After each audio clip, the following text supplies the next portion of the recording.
Okay. Yeah, we're recording. I'm gonna let everybody in. Good. Yay. What time? Oh, it's 2 o'clock. Good. Awesome. And I'll go back and check to make sure people have the right Yeah, link. maybe. Yeah, I think we need to check the community that people are not trying to use the old link. Yes. Hey, everybody. Welcome. It's nice to see everyone's faces again. We'll give everyone another minute or so to sign on. While we're letting people sign on, can I say something really quick? Absolutely. Yeah. Hi, everyone. So I know that Jocelyn and Sherry will not say it, so I'm just going to say it. If you have the book and if you can give it an Amazon review, that would be greatly, greatly, greatly appreciated because it really makes a difference. So again, I'm not asking you to do something you don't believe in. If you don't think it's a 5-star, don't give it a 5-star, but please just give it a review on Amazon. I think it's a really important book. So yeah, just wanted to ask you. Great. Thank you. Thank you so much for that, Rotem. We appreciate that. So hello, everybody. I think I will just get started because I have so much to share in the next hour. If you are going to participate in art making, we hope you are today. All we really need is paper and a pencil, a pen, markers, whatever writing utensil you have lying around. Many of you saw the request I put out several days ago asking if people wanted to hear information related to all 8 phases, like I did in my chapter. This is chapter 4. Many people said they would like to hear that, but initially the first person that responded said they wanted to just have a few art directives. So I'm doing a happy medium of walking through all 8 phases with a few art ideas and case studies. And my hope is that we will do 3, maybe 4 art directives together. So we've got lots of territory to cover. And please ask questions in the text box. And while people are working, I'll try to answer those. We'll try to save time at the end for people to ask questions. But I'll introduce myself first. My name is Sherry Jacobs. I live in Kansas City, and I am an art therapist. I'm a licensed clinical marriage and family therapist. I've been doing art therapy for about 25 years. I've worked with teens pretty much consistently, along with many other age groups. And I have 15-year-old twins, a 22-year-old and a 24-year-old. So I feel like I've gotten to witness and live through living as a mother of a the Gen Z population. And so I have firsthand knowledge of this generation. But just a show of hands to get started, who does work with teenagers? Okay, and if you don't, I have 2 answers to that. One is everything I'm showing you today is applicable to any age group. And for people who don't work with teenagers or Gen Z, this is the next group of adults because the oldest ones in the Gen Z generation are just kind of 24, 25, 26, I think would be the oldest. Or we call them zillennials, like they're part millennial, part Gen Z. So we will get started. And Jocelyn, I'm gonna, oh, you already traded me, so I'm gonna, oh, host disabled screen sharing. Uh-oh. Hold on. I just switched it. You're good now. Okay, great. Thanks. Okay. Can everybody see this okay? And again, you can interrupt me. You can add more ideas, add more thoughts, or if you are comfortable, please just let your ask questions in the screen share box, the texting box. So let's get started. And it's just remarkable when we measure time in different ways. Today, I'm going to measure time from the last time that we met together as a book club to this time. Like the level of chaos that has ensued in the planet is like, we could spend hours just discussing that. But I think I would like to just set the tone and the intention for this hour that we are all choosing to be here. We truly, all of us here are just the people on the front lines of settling down a very chaotic, very unpredictable, very scary world, really 1 hour at a time, 1 day at a time for each of us. And so as we are doing art and learning art for our clientele, I would like to invite everybody to think of this as a self-care hour and a place that we just get to be present with each other and all of us in the very complicated roles that we play of healing trauma. So thank you for letting me do that. And I hope that feels comfortable to everybody. And I'm just going to jump right in. Sorry, okay.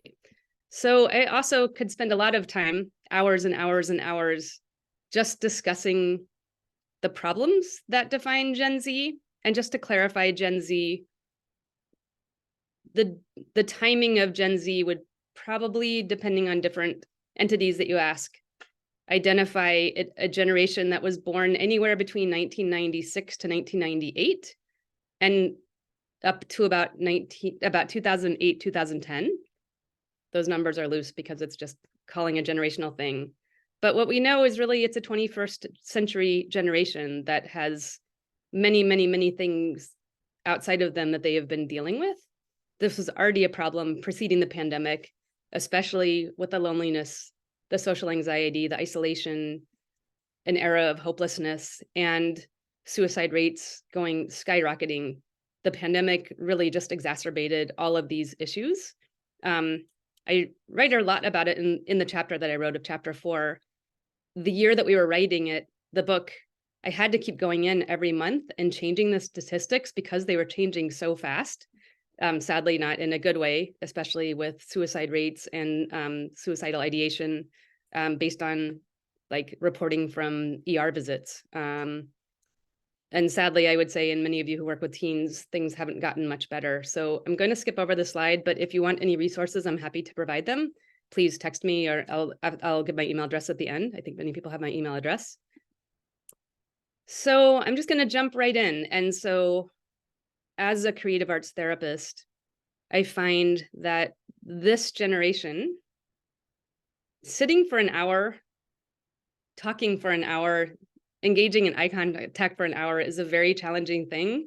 I would say it always has been for teenagers, but this particular generation especially is not something that they do even with their own families or friends. And so that's the art for each stage that I'm going to show you. I find that with this generation, I spend a lot of time explaining. I probably do that with many of my clients, but I find that when Gen Z understands the how, what, when, where, why of what I'm doing as a clinician helps with the buy-in. And when I ask people, like, would you like me to explain this to you? They're always like a resounding, yes, please explain what this EMDR thing is. Please explain what you're doing and why we're doing it and how we're going to get there and how you can help me. So I spend quite a bit of time explaining. And I always like to bring art in, even in the first session, which I'll get to in a minute. I also find that as doomsday-ish as it feels for the statistics that we're reading about this generation, when these young people, adolescents and young adults, do finally come into therapy, they are starving for tools. They're starving for a place to talk to. They're starving for a place to be heard. And I am showing some examples. So this example was a 17-year-old that had run away from home, left a cryptic note with his parents, and this was a few months into therapy it took through art therapy for him to finally express the level of loneliness and sadness he was feeling in the previous year before his running away. And so much of the work we were doing together was repair work from helping open up lines of communication. I, as a marriage and family therapist, always like to have parents present with younger teens as much as possible, just because I feel like oftentimes I really am helping families open up lines of communication with one another. The other word I would narrow things down to is the deep sense of hopelessness in this generation.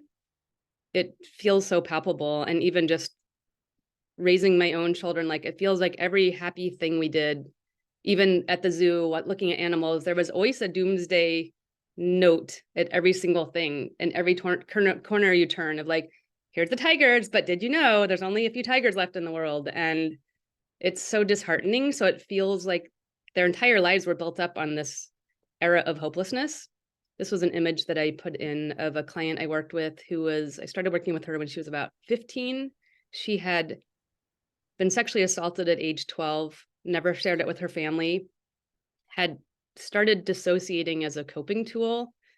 And as we started doing work together, she finally felt comfortable sharing the dissociation. And this was her imagery of what it felt like to dissociate. And so through quite a bit of Carrie, I'm so sorry to interrupt. Can you look if there's I get some messages that people are trying to join. So yeah, I let everybody in. They popped up, but nothing's popping up right now. okay, all right, just wanted to make sure. Sorry. Okay. Sorry I'll about let them in as they come. I can try to stop my screen and see if that, should I stop the screen and see if that works? But nothing's popping up for new participants. 1 second. Hold on. Let's see if there's anybody waiting to get in. Yeah, the only way I know how to let people in is if that pops up, unless somebody can tell me another way, I will try to let them in. I feel like as therapists, I used to be in sales in corporate America before I was a therapist. I feel like I sell hope. I feel like all of us are just hope salespeople without commission, unfortunately. But and I wrote hope in cursive because many people in Gen Z do not know how to read cursive. So I feel like we're holding this space for our clients and giving it to them when they're ready to take it and to hold it and to have hope themselves. And again, I'll go back to the algorithms in our culture. The algorithms in social media is really perpetuates that sense of hopelessness because negativity begets negativity. And so whatever people are searching for, that is what is coming back to them. I don't know if people heard yesterday, I think 40 states collectively yesterday announced that they're suing Meta for literally harming the young generation with such negativity, and that they knew it all along. I know we've seen this with whistleblowers in the past couple of years, but this is the first time I've seen it at a state level happening. So jumping back into the phases, any questions yet before I move on? Or you can feel free to write them in the chat. I always like to be as visual as possible. This was actually work I did, I pulled up some stuff just from the past few weeks. Most of the things I'm showing were not in the chapter because I feel like you can read all of that information in the chapter. And that was written a year ago. So I have so much new material that I'd like to share. I like to create visual notes when I'm working with a person the first time I meet them. This was work. This particular note on the left was with a 75-year-old woman that was coming to therapy for the first time and had spent her life in and out of psych hospitals, coming to therapists. It was her first time trying art therapy. And I always give my notes, my visual notes, to the person that I'm working with. And so as she was telling me her story, she was doodling this on the right. And I talked about that the past, present, future, even thinking about EMDR. I'm always thinking about EMDR in those first sessions together, of the bridge that will connect present to future, and working through the trauma that she wasn't quite ready to share in our first session. I think for someone like her, was so surprised to feel like we were in a partnership, that the notes I was taking wasn't something I'm keeping for myself. And so I feel like, again, the partnership with Gen Z population feels so heard when I'm giving them a physical rendition of what we would maybe say clinical notes, or just learning about our clients. Another version that I might do when doing that, and this is one I'm not going to take the time to do, but if we did have more time, I would love to help everyone make magazine collages. I love doing past, present, future collages. Magazines are so easy to help people find and identify imagery that they don't have words for, but when they place it into a category of like, this is how I'm feeling. This was work with a 23-year-old, and I'll show you another piece of art that they made. But for them to name and decide how far past they're going of the work that they're doing, for them to identify future is so helpful to see and assess what their future thinking is. This was one from yesterday. I just like to bring fresh stuff in. And brand new client, 19-year-old, has a lot of social anxiety. She's a dancer in college, a lot of anxiety just in around dancing, has a lot of body anxiety and fear of injury. And she had been in a car accident a few weeks ago, but also was hoping to do EMDR around the car accident, but also hoping to do EMDR around some of the older things that she is working on in her own nervous system. And her past, present, future I also do art, as I mentioned last time, for people that were present last time. And so I wanted you to see what it might look like for a therapist to make art. Mine is on the right, the client's is on the left. And this client, I think, the comfort, she had never been to therapy before. She came by herself. She's 19. The comfort of her being able to focus on the art while talking and listening was so helpful to cut down on her anxiety around coming to speak to a therapist. She created a tree at the top of images of a tree and had a very strong sense of future and desire for healing, talking about the tree being much stronger and bigger and loving trees. And so that already, as an art therapist that will be doing EMDR with her, is a visual tool that we will pull back throughout all of the therapy we do together. And although I'm showing you art in each of the phases, sometimes just doing art in one of the phases is enough, is plenty, because, and even if we don't do art again with this client, there's so much we can work with to pull back and pull up again in the future phase work that we do together.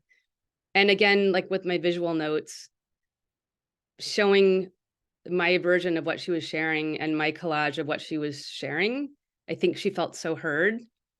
And like she put Star Wars stickers at the bottom. And so I put Star Wars stickers in mine. I don't know if that's the good guys or bad guys, but she talked about sort of her middle right now is almost being like a Jedi in training, even though she put Darth Vader, but so I'm not sure if it was the good guy or bad guy. And, but I feel like there's a lot of research and neuroscience research on co-regulation and right brain connection in the therapy room leading to co-regulation.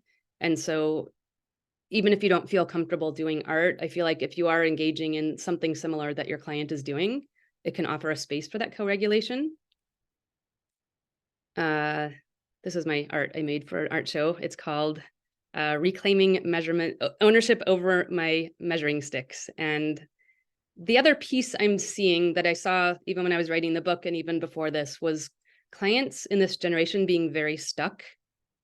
What I'm seeing now, aside from hopelessness, is college age students and post-college age Gen Z being incredibly stuck in underpaid jobs and they're underemployed for having college degrees and very, very economically stuck. And so I feel like a lot of the work we're going to be talking about today is just using EMDR and art to help people get unstuck. And so a lot of the work that I feel like I'm doing is in phase 2 work. So get your pens and your markers and your paper ready.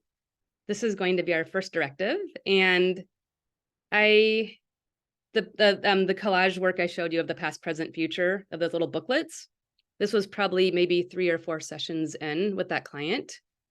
And I sometimes will use a metaphor that I come up with or that I've learned from other art therapists and keep using that metaphor again through the EMDR work. And so this metaphor was a staircase. And for this client, I was identifying and mine is on the right, hers is on the left. The little green dots to me looked like places in her life where she was very, very stuck. And learning new tools, learning new skills, getting brave enough to climb up to get to that next stair was the work that we were doing together. And so I made that while she made hers. She chose to work in pencil, I chose to work in paint. And she was able to identify her near future goals. She was able to identify really truly being stuck in a dead-end job for a huge corporation retailer of clothing and feeling dedicated and devoted and being like completely exploited by this company, underpaid and working too many hours that was causing her to be stuck. Creating this again, it almost feels like a past, present, future where she could see past successes where she overcame her experiences, and being able to see future in this metaphor was so helpful for her. And so let's spend just a couple minutes, maybe 2 or 3 minutes right now. If you could create your own staircase and maybe identify places where you were at those inflection points that you felt very stuck, like you were kind of going back and forth before you went up to that next step. And maybe if you're feeling stuck right now in your personal life, in your professional life, in the kind of things that we're dealing with as clinicians right now in this phase in human history. And I'm going to look in the chat box and I will be quiet for a minute here.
Sherry, it looks like a couple people are a little confused. Do you want to re-explain it in a different way, maybe? Yeah, I'm sorry. Okay, so really what we're doing is asking everyone to create just this simple staircase like this.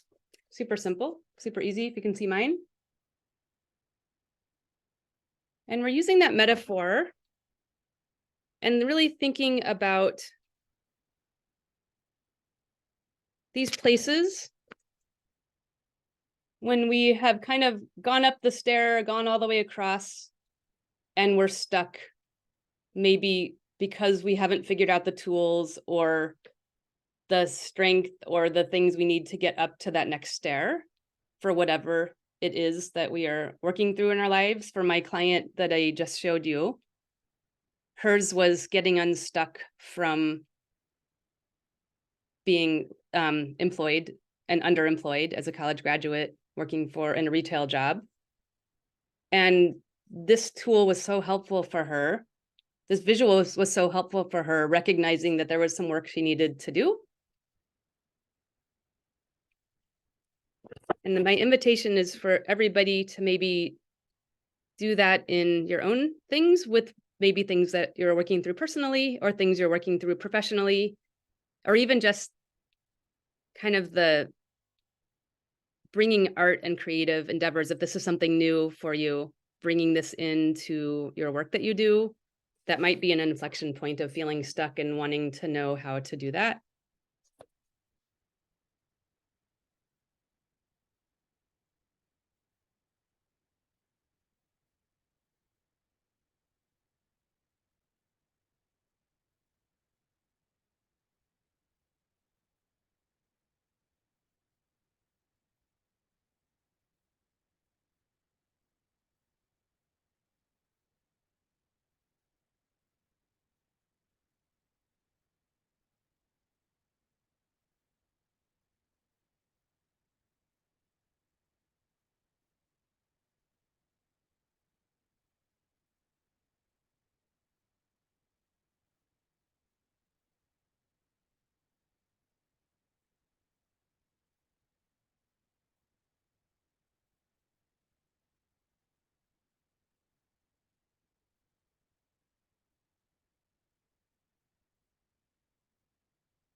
And if we could multitask, if anybody wants to share theirs, feel free to hold it up. If anybody wants to talk about theirs, we've got a minute or two. We'd love to see somebody's or hear from somebody today. So feel free to unmute yourself, and we'd love to hear what you have created and what you're thinking about.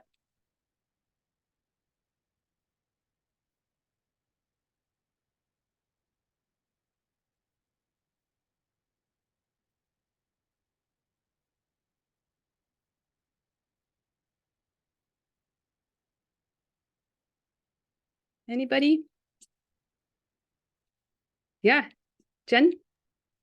Yeah. So when I think of stuck, I think of quicksand. So I have my little staircase, and first of all, the steps are large, like they're very tall, and then each one has a little like area where I could get stuck in. And the different steps I've labeled time, discipline, support, and motivation, or those could be the some of the barriers that I have to get unstuck or to not reach my goals. So that's what I did. Love it. Thank you so much for sharing. Anybody else want to share before we move on? Or could you even hold yours up? Yeah. Okay, Kian? yeah, I'm trying to, it's like backwards. I'm really struggling here. Okay, so my bottom step was a piece of property we bought that was lovely when we looked at it and has been like a money pit. So there was that property that's got stuck in for sure. As I go up the step, I I think there's female feminist issues I'm getting stuck on. And I noticed that the pink is like really pale. And I'm like, well, that tells a story, right? Feel like I'm being minimized. And then when we came back to Florida, we had an infestation of palmetto bugs that are huge, like the size of mice. So there's a palmetto bug on the step. And then it's so backwards. That's my aging mother who's kind of a narcissist. She is a narcissist. And so I'm financially on the hook for her. And look at my face. And I'm trying to be as accepting and pleasant as I can be to be on the financial hook with the narcissistic mother. And at the top is the ocean, which is where I live, and I haven't been able to get over there. I don't have enough free time. So that's kind of what I felt. Those are my stuck realms. Yes. Thank you so much for sharing. Can we have everyone just hold up their staircases if they're comfortable? And oh, wow, awesome. Most of the things that I am introducing today are this simple. And I feel like the best work that art therapists do is really simple stuff, has such a long life to it. And if anybody could imagine how this could help your clients, feel free to try it and just see how it impacts them while they're doing it. And then the next week, if they were able to carry it around with them for the week. And again, in thinking about EMDR work together, this really is a powerful place for all of us to carry this one thing could carry through all the way to phase 8. Another place that I feel like I spend when I'm working with Gen Z is a lot of time in phase 2, discussing boundaries. I would say this was the case even before I was EMDR trained. I would say pretty much all roads lead back to boundary work in ages tween till about 30. I feel like many of my clients either have boundaries that were violated by the outside world, boundaries they violated themselves, and the guilt and shame that accompanies that takes so much time and energy that we almost have to have a shared language on it and the tools and the possibility for themselves before we could get to a phase 4 of the work that people do together.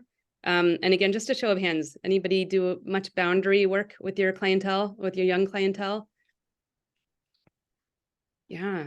And so one of my favorite metaphors. I have a ton of that. Yeah, you do? And I love pairing the touch points, or you could do, the buzzies on a slower speed, and role playing. I found that a lot of my clients really enjoy that. And it kind of helps it, I don't know, integrate into their brain a little bit more and gives them more confidence. Absolutely. Oh my gosh, thank you so much for sharing that. Of Yes. course. And so I don't know if I learned this somewhere or if I came up with it on my own, but this is my favorite visual tool that I like to teach people is these concentric circles. And so I think what we will do is we'll make them first, and then I'll show you a couple case studies around it. And again, this is phase 2 work that really truly can carry itself all the way into phase 8 and beyond. And so what I'm going to ask you to do is take a piece of paper, a new piece of paper, or flip the one over that you were drawing on, and make a small circle in the middle, or it doesn't have to be a circle. It could be a square or whatever shape you would like. And maybe just put your name in the middle. And then we're going to create concentric shapes outside of that first circle. If we had a big enough paper, we could take it like all the way to the end of the Milky Way, and it still would not be big enough. And what we're doing is thinking of our world and this drawing as a map to what our boundaries are. We're thinking about who belongs and who we get to invite into our sacred inner circle space, our intimate space that we can choose, who belongs on the outside, who belongs way on the outside, and giving the Gen Z population, or adults as well, permission to do this is huge. Giving them a roadmap to even contemplate what a boundary is so helpful because it's such a simple, concrete visual tool that I feel like the staircase, this is something they can carry around and use in real time, even if like a friend is bullying them or being mean to them, that they can push the person out until they can decide if the person is worthy of having trust. And so as you're creating your concentric circles, where do the people in your life fit in? Who's on the inside? Are some people all the way on the outside? Are some people too close in? And I always like to invite my clients into thinking that boundaries are fluid and that we have days that we're really good at guarding and honoring our boundaries. We have total fail days. This is beautiful. And sometimes I found that my clients have a hard time identifying. And so I love to use the live your best like lives cards that are values cards to talk about, well, what are the values you want to see in a friend and have them pick those out, or the game Totem, where they have they have qualities in 2 different forms, and I have them make a totem of like what they want to see in a friend, what is a good friend and what is a not so good friend, just because I feel like this generation has struggles to find words often. Yes. Yeah. So true. Thank you for sharing that. And Yeah, but this is amazing. yeah. And my oldest person I've ever worked with in my life was 106. I'm not even joking.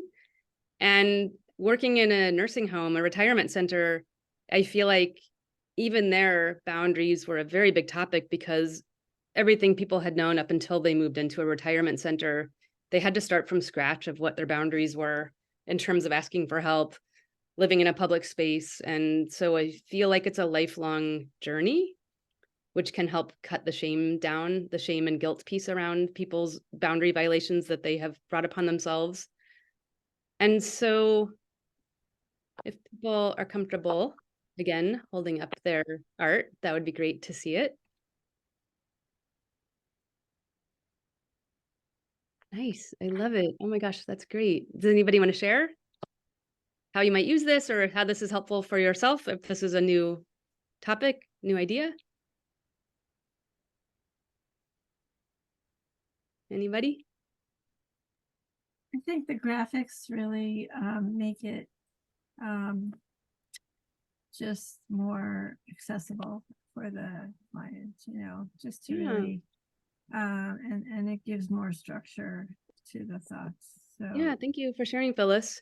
and And I will also, say, sorry, go ahead. it's also external. So that's the advantage of using art, I think, with kids and teens and adults as well, is that it's external. So you get to see it outside of yourself. Yeah, absolutely. And I will say that sometimes with clients, I will actually have them stand in the middle of my therapy room and I'll cut out long pieces of yarn and have them first place the circle around them to kind of say, is your boundary open? Is it closed? Do you let anybody in? Do you let everybody in? And then have them create concentric circles around them. With some clients, I will warn them before I do this. I will step into their inner boundary to ask them what they're feeling in real time in their body, which is usually like, get out of my space, lady. I don't want you in here. I only do it with some clients that feel like that they could handle that, but then they have a body feeling connected with what a boundary violation feels like. And then I give them the permission to be like, tell me where you want me to stand in your concentric circles that feel safe to you. And so having a big physical thing like that is really helpful, that I would recommend. So I'll just show you a couple samples. And this is a case study with a 26-year-old gentleman that was also in a dead-end job, had gone to some fancy Ivy League school, was working in corporate, like high stuff in New York City for Walmart, had such bad OCD. He quit, came home during the pandemic, was living with his parents, and his OCD symptoms were like the worst in his life. And the work that we did together really was working through creating healthy boundaries with a very psychologically abusive father and giving him permission to place his dad all the way out on the edge was such a liberating experience for him. And this work was the prep work that we did to make EMDR work okay, even to identify what the real core problems were. I like that I made it close into his inner circle. That was kind of cool. I'll give another example that was actually from this week that I did with the client. This is a 28-year-old client who, like many people in this generation, very lonely, looking for a partner, and met somebody online. The one on the right is mine. The one on the left is hers. And this person online, she had developed a very, very, very intense relationship with very quickly over the 2 weeks that she had met this person. She had never spoken to him in person, never met him in person, only texting. And he was a civil engineer that was in Oman doing some civil engineering work and then subsequently asking her for money for his civil engineering project that he didn't, whatever. And so I slowly sort of invited her into thinking about the possibility that this person is a scammer, gently so that it wasn't hurtful to her.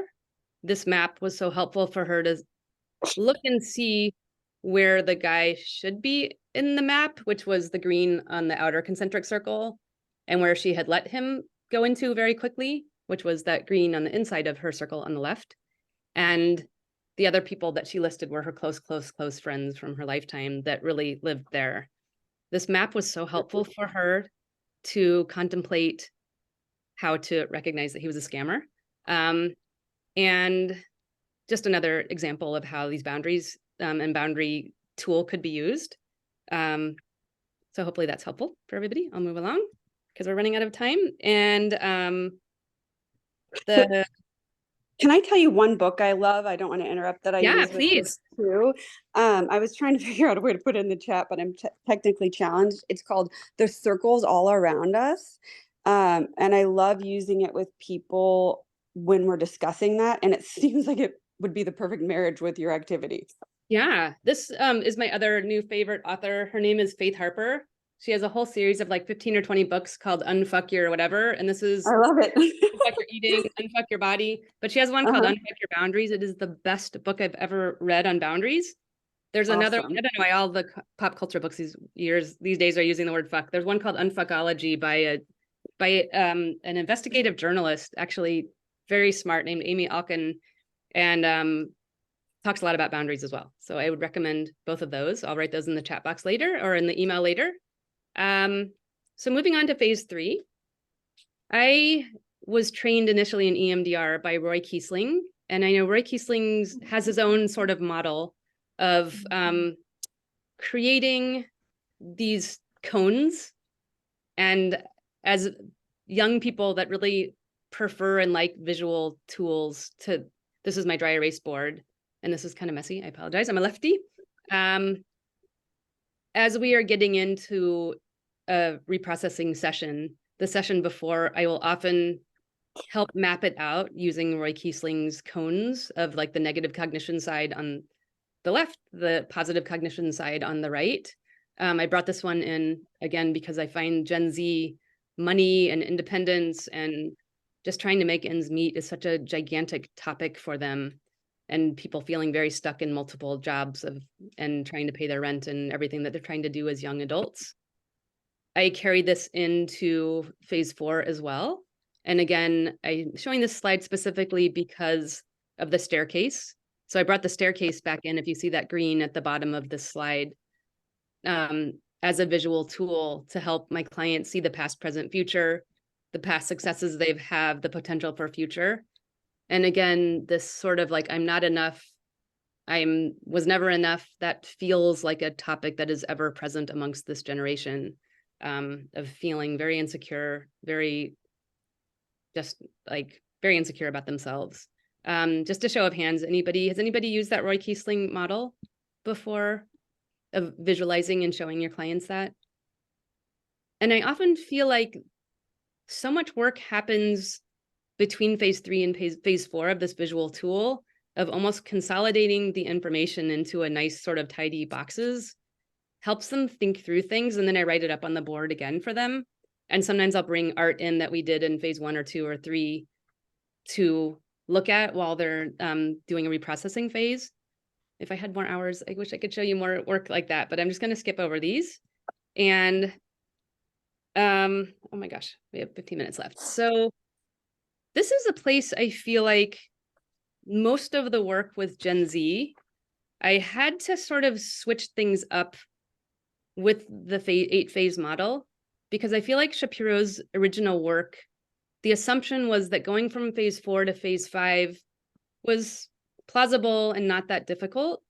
With this generation, going from phase 4 to phase 5, I kept coming up with fails initially, because with the hopelessness and the stuckness, people just couldn't conjure up the ideas of even thinking of something hopeful or a positive or a neutral cognition about themselves or the world around them. And so going back to phase 2 work, I feel like I spend a lot of time drumming up information for them to create themselves about a sense of hope. This is a picture that I have. I'm going to go grab a book downstairs while everyone's drawing, but this is the next art directive we're going to do. And I'm an optimist. So I always feel like even when I have clients who are scaling at like a 9.999 or a 10, if I'm on the phone with them and they're at a 10, there's still a little bit of hope there, or a spark there, or something.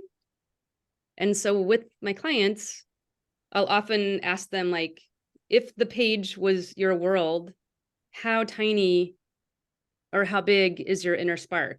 And it might have gotten as tiny as a grain of sand, but it's probably still there. And so we're going to spend a couple minutes with this art exercise. And I will say, maybe you can do it for yourself or do it for maybe one of your clients, if you could imagine what they're going through. If your piece of paper, and we'll take a new piece of paper, if the paper is their world or your world, how big or how small is your spark? What might that look like? Is it a grain of sand? Is it a giant sunshine? And we'll spend a couple minutes doing that. I'm going to run downstairs and grab a book that I want to show people related to this. I'll be right back.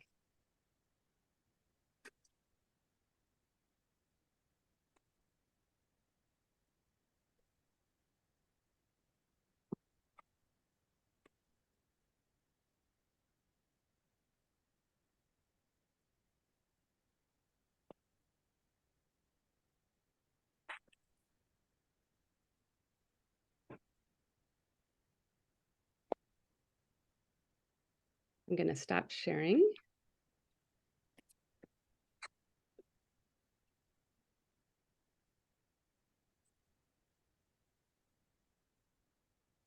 And then once people have created that spark, the next question I'll ask them is, wow, what do we need to protect that as it's growing?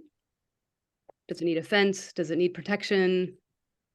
What makes it smaller? what could make it bigger, and using that spark as the hope and the work that will lead to the phase 5 work to help them drum up and imagine up a positive cognition about themselves.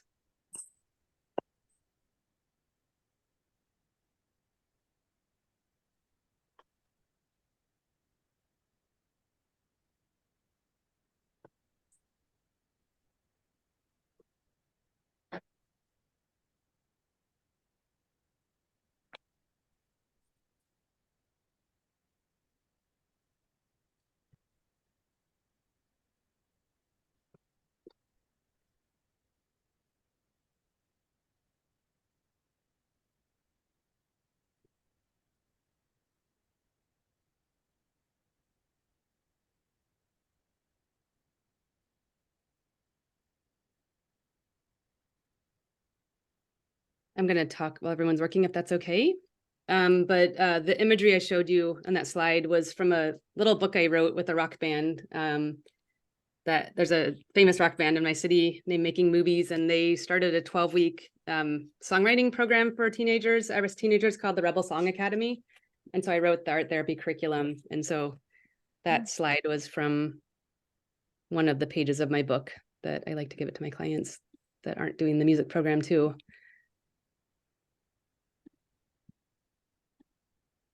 And so if we have time, I will ask people to share at the end, but I'm going to move on. Feel free to keep working while I'm speaking. So phase 6, again, this is work that I would do before phase 6, probably back in phase 2 of, again, just helping people separate the outside world and things they can't control with the inside world and things they can control. It feels like Gen Z, their world is so hard to differentiate between the two, and they take on and feel so much of the weight of the world of their dynamics. And so when we are doing the body work in a phase 6 in EMDR, when we have the artwork and this template of just a simple outline of a torso. I love this. Is like one of my favorite simple art tools. It feels so helpful.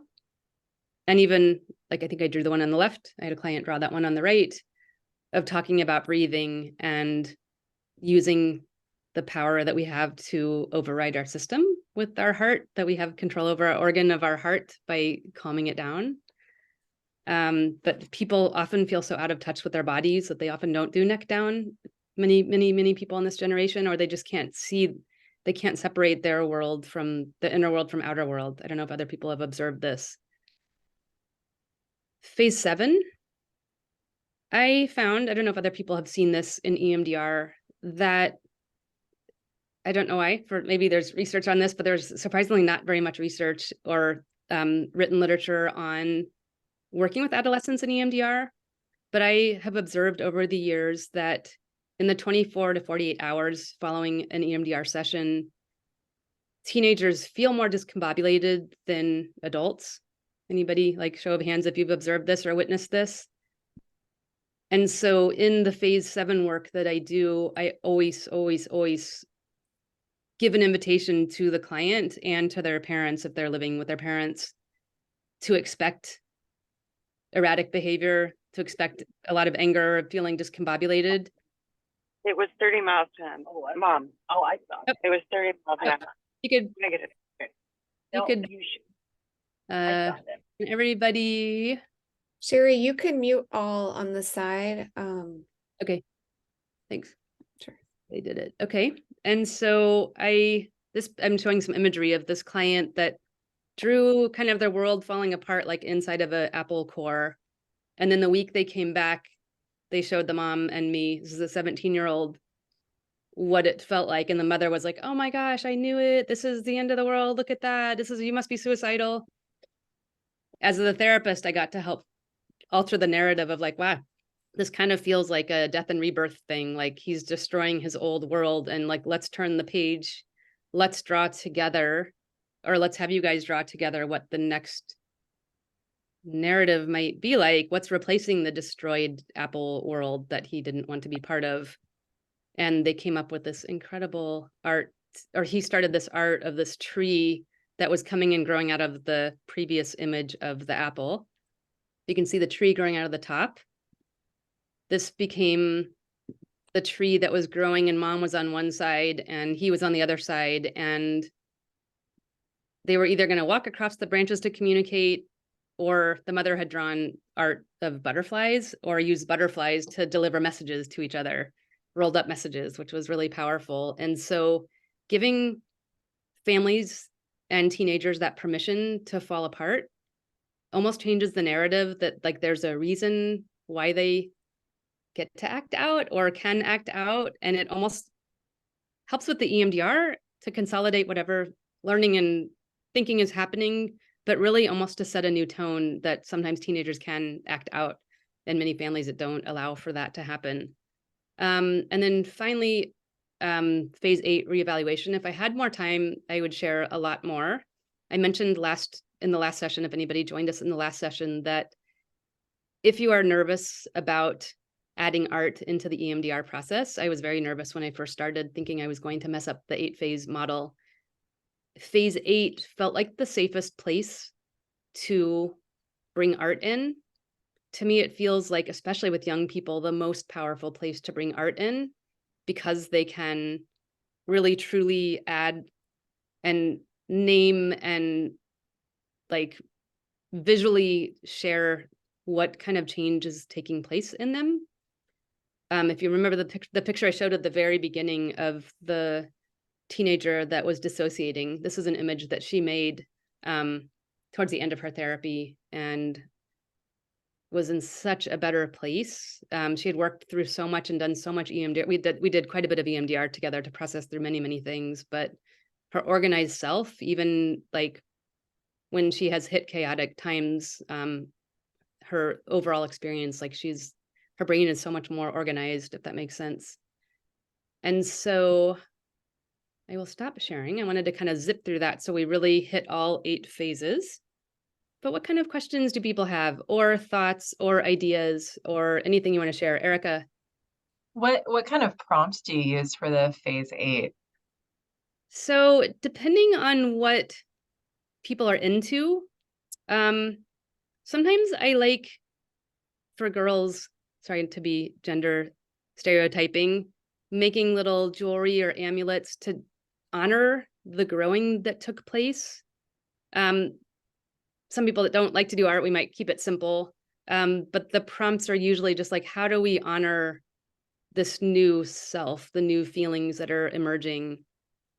Can we make something physical in here that's a physical reminder? I shared, I think in the last time and in my book, of a client that I asked permission for. We did a poured painting together earlier in therapy. And it turned out to end up, that poured painting from phase 2 ended up being the phase 8 work, because when I had to ask for permission to use her image in my book from Rutledge, I was like, hey, we did a painting together a long time ago, several years ago. And she's like, oh, that painting lives by my door. I look at it every day because it reminds me of the person I'm becoming. I'm like, oh man, I love it. I love bringing art in, like it's so powerful. And so sometimes even taking something that was a phase 2 or one of the other phases and kind of reworking that art or staying in that same theme can be helpful. But I like this idea of like little amulets or something physical that a person can carry with them. What other kind of questions do we have?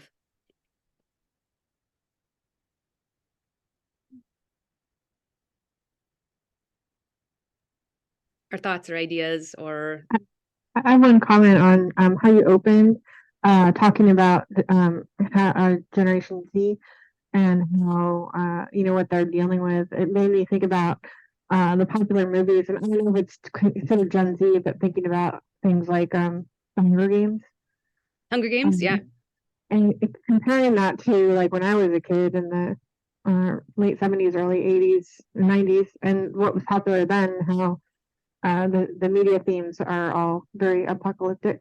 Oh, I know, right? It's so true. And it doesn't seem like it's going anywhere. I tend to bring in a lot of Pixar stuff and talk about like the hero's journey and Pixar themes as far as movies go. I talk a lot about Inside Out and hero's journey movie things that are a little bit more hopeful. But yeah, that's so true. The apocalyptic thing. Yeah. It's complicated, right? Any other comments, or does anybody want to share their spark, their inner spark, since we didn't have time to share? Or does anybody want to hold up their inner spark? I have a question about the inner spark.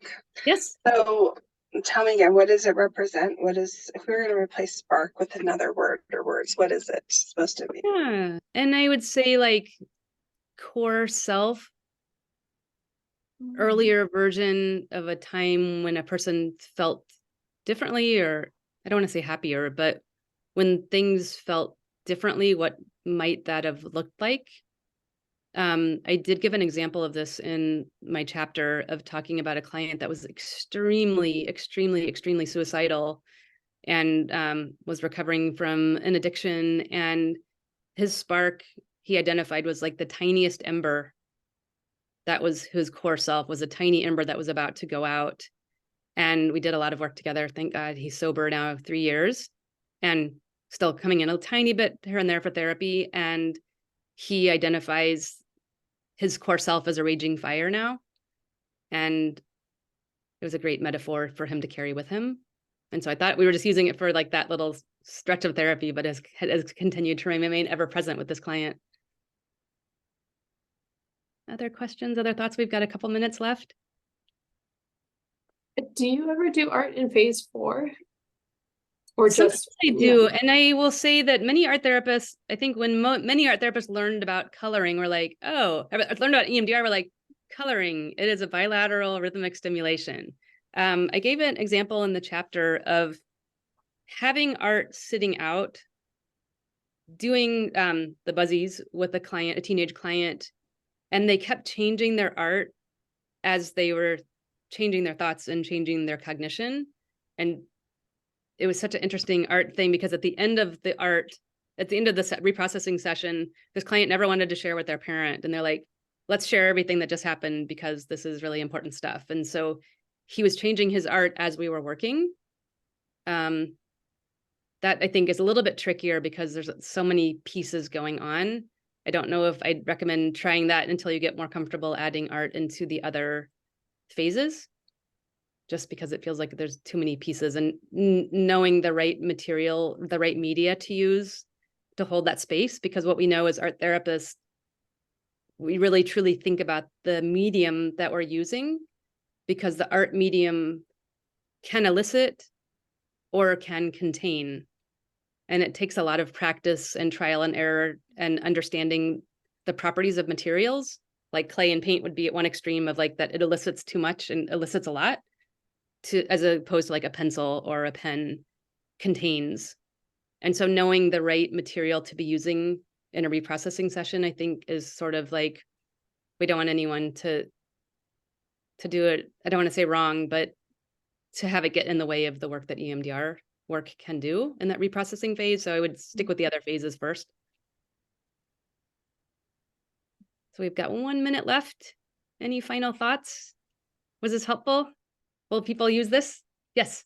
Just one other piece. I don't know if you're familiar with Nacho's protocol for drawing. And I haven't read the chapter yet, so I'm not sure if it was mentioned, but I've used that with teens, and where they just make a little sketch of what they're processing, and then they're crossing it off, and that just with a pen and paper.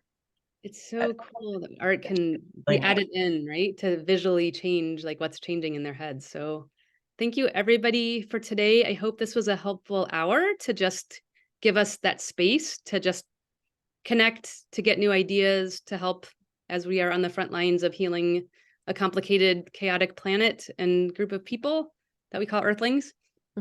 I wish everybody a great day, a great week, a great month. I hope there's more peace in the month from now when we see each other again. If you have any questions, feel free to email me. Feel free to email in the chat thing in the EMDR learning platform. Thank you so much. Have a wonderful day. Take care. Thanks. Bye-bye. Thank you. Thank you.